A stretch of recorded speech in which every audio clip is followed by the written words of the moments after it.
Hello Elite members, welcome to another roster review. Before I start, I'd like to say, remember you can use the link below to submit your army lists so they might make it onto a roster review. So today what we're doing is we've got a really cool list that Mike Porter was running at the RTT that took place here at the Glass House this past Sunday. So he bought a really cool list. Let's have a look at what's in it. This is a Chaos list. First of all, you have Chaos Knights. I think that's the coolest thing about it. We've not seen Chaos Knights be out and about that often. Recently they were quite cool before, but recently we've not seen them have much play. And I really like Mike Porter's list. I had the chance to play it because I was the ringer player, so we played round one, and it is awesome. So I just want to run you through what's in it. First of all, there is a Magira, a Chaos Knight Magira. That thing is amazing, and we're going to talk about why soon. Then there are 6 Moirax in that detachment too, the little baby knights. Now, obviously, I don't have the right models here because we don't own any Magira, but this is just to represent the different kind of models that are in his army. So they're the same size as an Armiger. They're an Armiger class knight. War Dog Moirax is what they're called. They have lightning locks, 2 lightning locks, and they're horrible too. And we're going to cover what they do in a minute as well. Then we have another detachment, and that is a Thousand Suns patrol detachment. There's not much in that. There is Araman, there is a sorcerer, and then an exalted sorcerer, and then there is a unit of 19 Rubric Marines. Now, there's not much in there in terms of units and models, but what they do is really cool. So, we've had a look at the list there. It seems like it's a very small list compared to a lot of the lists we've seen currently at tournaments, but let's have a look at what it does, and we'll start to understand why it is so good. So we know what's in the list now. Let's have a look at how it all works. Let's start off with the Magira. So that's the big boy. And it is the most interesting thing in the list. I think it's so cool. It's been terrible. It has been terrible for so long in the game now that it's amazing. It's absolutely amazing that it's actually seeing play on the board and is actually quite good right now. I actually would go as far as saying it's probably the best knight at the moment. It's probably the best knight right now. What does it do, is what you're going to ask me. Well, it has the profile of a normal knight, Questoris class knight. So it's weapon skill 3+, ballistic skill 3+, strength 8, toughness 8, 24 wounds with a 3+ armor save and a 5+ invulnerable save. Now let's start with that 5+ invulnerable save, shall we? So it doesn't have an invulnerable save like the other knights. It's not just a 5+ invulnerable against ranged attacks. It is a 5+ invulnerable all the time. So it has a 5+ invulnerable against ranged attacks, and it also has a 5+ invulnerable save in combat. Now this is key because, of course, you've got the Rotate Ion Shields Stratagem for 1 CP, and that gives you +1 to your invulnerable saves for a phase. Now you could use that in the shooting phase. Makes you as tough as any of the other knights. But the key thing is, knights have a real weakness at being smacked in combat really hard, because 3+ save, quite a lot of the things in the game that hit hard right now are -3 or -4. They're going to hit you in combat. That's things like Repentia, Incubi, all of those kind of things, Vanguard Veterans, all of those kind of things. So they are all going to put you onto like a 6 armor save, or you're not going to get an armor save and you're just going to lose wounds straight away. So that's your biggest weakness. But this has got a 5+ invulnerable in combat. Now, interesting fact for you, you can rotate Ion Shields in combat, and then it will have a 4+ invulnerable save in the fight phase, which it means it's going to survive against a lot of stuff that would have one-shotted it before. So that's the first thing to say, is how survivable it can be. The next thing, it's infernal. It's an infernal household knight, which means you can opt at the start of your turn to either take 1 wound and roll randomly on the table to see what it gets, or you can take D3 mortal wounds and then you can choose a result from the table, which is very, very powerful. Now, it's a D3 table. On the result of a 1, you will get +2 inches to your movement, which is nice, makes it quick, especially because it's a combat knight. On a 2, you get +1 to the toughness characteristic of this model. That's nasty right now, because a lot of the anti-tank weapons in the game right now are strength 8. Things like Eradicators and Dark Lances and all that kind of stuff. But then this knight is already toughness 8. So if you get a 2 on your D3 roll, or you choose it by taking D3 mortal wounds, then you become toughness 9. So even the anti-tank weapons in the game that are good right now are going to be wounding you on 5s and make you that little bit more survivable. But there's a really nice thing in number 3 as well. In number 3, if you get a 3 on your D3 roll, you can increase the strength characteristic of one of your weapons by 1 and increase its damage characteristic by 1 as well. That's particularly nasty on this Maghera because of the lightning cannon. So you have a lightning cannon. Any Maghera could take it, Imperial ones and Chaos ones, and this infernal table of a D3 roll, or choose your result by taking more mortal wounds, is the reason that a Chaos Maghera is better than Imperial Maghera, in my opinion. So basically, it's got a lightning cannon on it, which is normally 8 shots, strength 7, -2, 3 damage. And then each time you roll a 6 to hit, you score 2 additional hits. So it's like Tesla from Necrons. If you roll a 6, you get 2 additional hits as well as that one. Very powerful. Very, very powerful.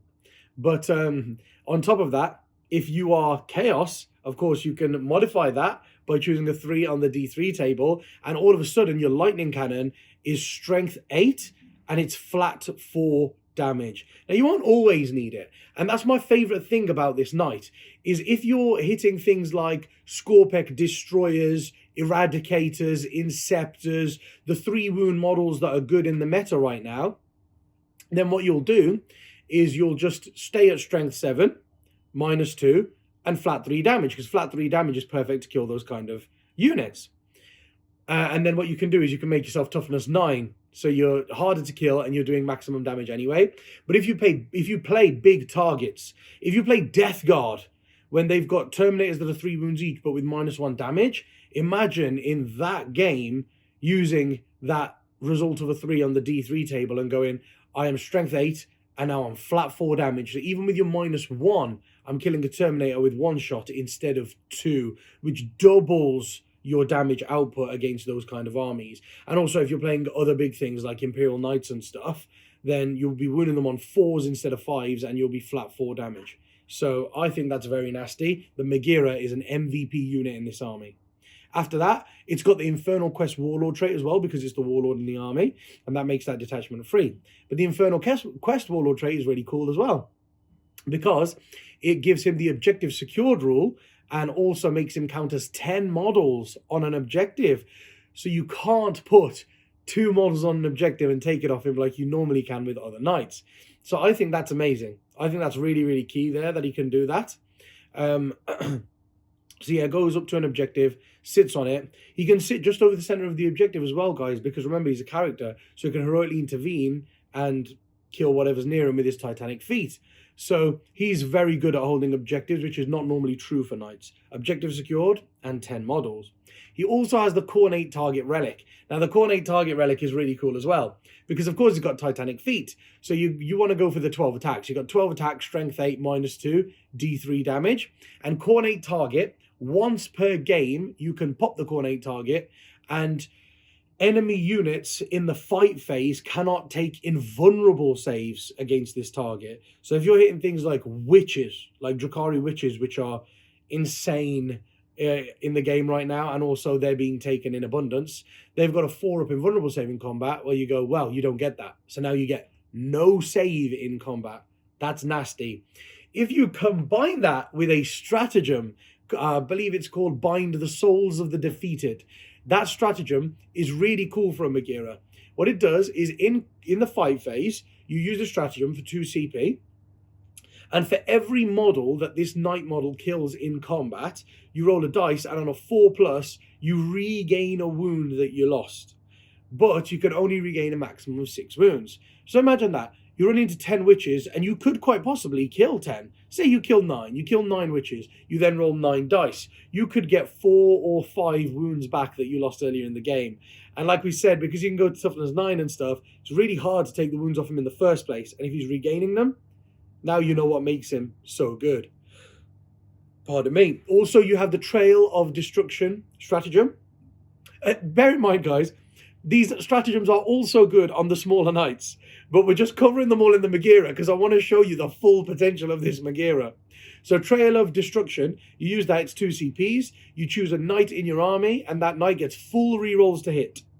Not just reroll failed hit rolls, full rerolls to hit. So that lightning cannon, hitting on 3s with full rerolls, you're going to get more chances of rolling those 6s that you want to get 3 hits with every 6 instead of 1 here, which is amazing. So that's really cool as well. You also have full tilt, so you can advance and charge in a turn where maybe you can't see anything. With a good knight, you want to just advance it and charge it into something. So you've also got that. There are just so many things there, and those things there especially make the Magira silly good. Like, stupidly good, in my opinion. And then on top of that, you've got the 6 Moirax. Now, the Moirax are nothing to be laughed at either. They've got lightning locks, similar to the cannon on the knight, just a smaller version. They are strength 6, -2, 1 damage. But they have 6 shots each. So these Moiraxes have 2 lightning locks. Moirax have 2 lightning locks, so they have 12 shots at strength 6, -2, 1 damage. But remember, every time they roll a 6, they're going to get 2 additional hits. They still have that rule. But also, you can take D3 more wounds and choose your result on the table. So you'll take D3 more wounds and you'll choose result number 3. And one of their lightning locks will be strength 7 flat 2 damage. So imagine that. You've got 6 shots, a strength 6 -2, 1 damage. And then you've got 6 shots, a strength 7 -2, 2 damage. On every single one, there's 6 of them. That's a lot of firepower. They will kill a lot of stuff. And they're especially good against Drukhari right now. Not as a whole in the mission against Drukhari, but I mean, the lightning locks like that on these knights, using that 3 result on the table, can give Drukhari a game just because they're raiders that people are taking in abundance. They're toughness 6, so you'll be winning them on 3s with the 1 gun and flat 2 damage, and you've got an abundance of shots. So I think they're really, really good. And if you want to make them survivable in a turn where maybe your opponent's got a lot of -1 damage, so you're going to be 1 damage anyway, or they've got a lot of 1 wound models, then you're going to want to not use the 2 damage gun anyway. In those games, you can just choose a result of a 2 on the D3 and become toughness 8 with all of your knights, which is amazing. So that's what the knight detachment there does. Whew! It's a lot of things. A lot of things that the Magira can do. Now, the Thousand Suns bit. Now, the Thousand Suns bit is, you might look at it at first and go, that's nothing special. But the Rubric Marines are really tough to shift, and they help the list play the mission because it otherwise normally struggles at playing the mission. Now, you've got 19 Rubric Marines. The key to their survivability is their invulnerable save. So, remember this. They've got a 5 invulnerable save. So they have a 5+ invulnerable save. You can use a power, which it is in the list, Weaver of Fates, to give them a 4+ invulnerable save. Then you can use a stratagem when they're targeted from the Ritual of the Damned book to increase their invulnerable save by 1 again to a 3+ invulnerable save. So they're 19 models. They can have a 3+ invulnerable save against anything. And then if you hit them with a 1 damage weapon, they get a 2+ invulnerable save because of All is Dust. Now, I know you can't actually get a 2+ invulnerable save because all of the abilities say to a maximum of 3+, to a maximum of 3+. But All is Dust does not add 1 to your invulnerable save. It adds 1 to your saving throw. So basically what you're doing is you don't have a 2+ invulnerable save. But when you roll your saves, your 2s get +1. So your 2s become 3s. And that's why you're passing. You have a 3+ invulnerable save, but all of your 2s turn into 3s. So they're passes. So you have effectively a 2+ invulnerable save, which is insane. So their staying power is mad. Then you've got Glamour of Zinch in the list to give them -1 to hit. Araman is a beast. You've got Warp Time in the list. The other sorcerer also has Death Hex. Now that is key. I really wanted to talk about that in this as well. If a target comes close that's got really good invulnerable saves and they're tough to kill, you use Death X. But you've got to remember, because they're Thousand Sons, they have the stratagem where if one Psyker is stood next to two other Psykers, then for 1 CP, you can get +2 to cast one of your powers. Now, Death X is cast on an 8, which is very hard, but a 6 is quite easy, especially with a reroll on a CP. So 6 is awesome to get Death X off on. And you've got to remember, there's an aspiring sorcerer in the squad, and there's Araman standing next to him, so he can do it. So you use that, you get Death X off on a 6 on that unit, and they're not allowed to use invulnerable saves, and then you've got so many lightning locks to go into them, it's going to really hurt. You've got all the -2 AP bolters as well to go into them, which really hurts. But then again, you've got that Megira with his -2 lightning cannon as well, so that really hurts too. So that is how the list works. The secondaries is one thing that I wanted to talk about, because it's quite hard in some of the games to get secondaries with this. Now, you can do an actiony one, which is normally quite nice with this list, like like raise the banners, because you've got the rubrics that live for a while, and you've also got the sorcerers. So you can raise a banner with the sorcerers and with them. If you raise 2 banners near your deployment zone at the start of the game, you'll get 2 points in turn 2, 3, 4, 5, and at the end of the game. So you can get a solid 10 points on raise the banners with this just by sitting back with your little units, which is really nice. So you can take raise the banners quite effectively. After that, the psychic ones are not too bad, actually. If your opponent has the kind of army that's going to come forward a little bit, you can take, I forget the name of it now, mental interrogation. You can take mental interrogation. So one of your psychers can do it on a character within 18 inches, and it's cast on a 4, and if you get it off, you get 3 points. Every time you do that, you just get 3 points. That's really cool. So you can get like a good 9 to 12 points on that. So there's 2 secondaries that you can get roughly 10 points on, which is amazing for knights, because these guys help with that. Then the third one, you could take While We Stand, which is quite nice because it's the Megira. And then it's the 2 units of 3 Moirax. So you could be very clever with them. You can go forwards. If 2 of them die from the same, that are in the same squad at the start, then the last one just runs away and hides, because they deploy together, but after that they operate singly. So you have to kill all 3 Moirax to deny 5 points. So you can pretty much always take While We Stand, raise the banners, and a psychic one. But if your opponent brings something, if your opponent brings loads of vehicles or loads of characters and you want to do assassinate or bring it down, that just then means that you don't have to do a psychic one, and your psychers are free to do whatever the hell they want all game. So that's how the list works. And it seems like the secondaries are really good. It can score primaries fairly well because the rubrics, not greatly. That's one of its weaknesses, which we're going to talk about. But it can score primaries with the rubrics being obsec and stuff like that, and the Megira being obsec. But then on top of that, it does a lot of damage. So let's have a look at how we can deal with this list. So dealing with this list then, there are a few weaknesses. Number one, of course, is that it can't play the mission that well. It plays the mission fairly well, but not that well. So loads of obsec units is a massive struggle for this list. If you're something like Ravenwing, pardon me, where you've got something like 4 or 5 units of bikes that are obsec and you can slingshot them across the board, you can take primaries off this list quite damn well. Especially because all the Moiraxes, they just count as one model. They're not objective secure, they count as one model. So any objective they're on, you can just take off them very easily. It's just the Megira you've got to watch out for, because he just sits on an objective and he's obsec and he counts as 10 models, which is very, very nice. So he's quite tricky.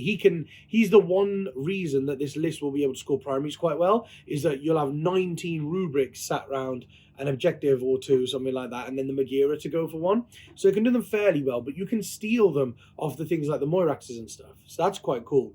And also, MSU could really help against his army. Because a horde, my first instinct was a horde would be great. But actually no, because all of the lightning locks with their 12 shots per night are really savage. But on top of that, they've got the 12 shots per night, yes. But on top of that, every time they roll a 6 to hit, it counts as 3 hits. They get 2 additional hits with that. So they've got the abundance of shots to actually deal with a horde. So I don't think that's very good. But MSU could be really hard, because you've got to remember, on quite a lot of boards now, especially in events and tournaments and stuff, there is a fair amount of obscuring terrain. Now, it's hard to hide big horde units behind buildings and stuff and not get shot. But small 5-man units are perfect. You can run around, you can play the mission. When a Moirax tries to come forward onto an objective, you can jump onto the same objective as them and you can steal it off them. Now, it is pretty hard, because you've got to remember, this was a custom Infernal household. That's one thing I forgot to say, guys. So it's a custom Infernal household. And what the custom ability lets you do is you always move the max. Doesn't matter how damaged you get, you always move at top profile. So that's one thing. That's what I forgot to mention, guys. And the other thing, it helps these guys. You can fall back and shoot with -1. It doesn't help the Magira. It makes no difference to the Magira, because you can fall back and shoot and charge anyway. But these ones, it's wicked for them. So you can't really tag them. If you tag them, they'll fall back and they'll still shoot whatever the hell they want anyway. But you can still wrap them. So, you know, if you've got 5 model units, you can like wrap a little knight so they can't fall back and shoot, and nobody can shoot the unit that you're wrapping them with. Helps you score the mission even better and steal objectives off those little Moirax even more. So that's one way of dealing with it. Another way is mortal wounds. I think mortal wounds this army really suffers from, because you've got to remember, although there are 6 knights and also a Magira, that one of the downsides to the list is, to get their uber damage potential, they are losing D3 wounds each every turn to get the result that they want on that table. So they're slowly killing themselves. If you then start doing mortal wounds to them, and also to the Rubric Marines in front of them, then their force deteriorates at like double speed, especially these Thousand Suns. They're so expensive. Of course, there's a few denies in there, so they can stop things like smites, but shots that do mortal wounds, planes that do mortal wounds, all of that kind of stuff really hurts the Rubrics, because you're paying 18 points a model for these Rubrics. And the reason you're doing that is because you want to give them that 3+/2+ invulnerable save that you can get them to, and make them silly tough. But they still only have 1 wound each, and they have no defense against mortal wounds. So if you come over and kill 5 or 6 Rubrics, you've killed 100 points, which is insane. It's very hard to deal with for this list. On top of that, you got to remember, high volume of shots is probably not the thing to go for, because high volume of shots or attacks is normally strength 4, 5, or 6. It's not very often strength 7 or higher, but that's what you need. So I would go with anti-tank weaponry against this list. It would work especially well if you had things like Eradicators that you could put into strategic reserve. Now you come on, I know that Magira, if you take Eradicators and you come up against this list, this kind of list, the Magira will of course have, it'll choose the toughness 9 thing in the out of the 3 traits on the table. So you're not really going to be going for that, because it'll be toughness 9 and it will rotate for a 4-up invulnerable save. But the Moirax are the perfect target to go for. You wound them on 3s, they have a 5-up invulnerable save, they only got 12 wounds, and remember, they are damaging themselves by choosing the results on this table. So the Eradicators, things like Eradicators will pick them up quite nicely. Dark Lancers and stuff are especially damaging against the baby knights. The Magira is the MVP, and he's tough to kill, and he'll hold an objective, but he is just 1 model. You got to remember that. So that's the next thing I want to talk about, is play around the Magira. If you play around the Magira, you can pick up the other things in the list. Yes, they are still toughness 7 with 12 wounds and 3-up save, but like we say, they're damaging themselves, plus your damage is going on top of that. Or if you can kill 3 or 4 of them, the ability of this list to then do the missions after that is very, very dwindled and suboptimal. So I think that's what you want to do. You want to play around the Magira, unless of course you've got something that switches off an invulnerable and hits super hard and you can actually kill the Magira, or you've got some ranged threat like a Castellan who will kill a Magira, then go for it. But if not, I would recommend playing around the Magira and hitting the other things in the army and just outplaying it on primaries. And the final thing I would say to deal with this list is your secondaries. If you build a list, If you build a, and I say this in every video, but this really helps.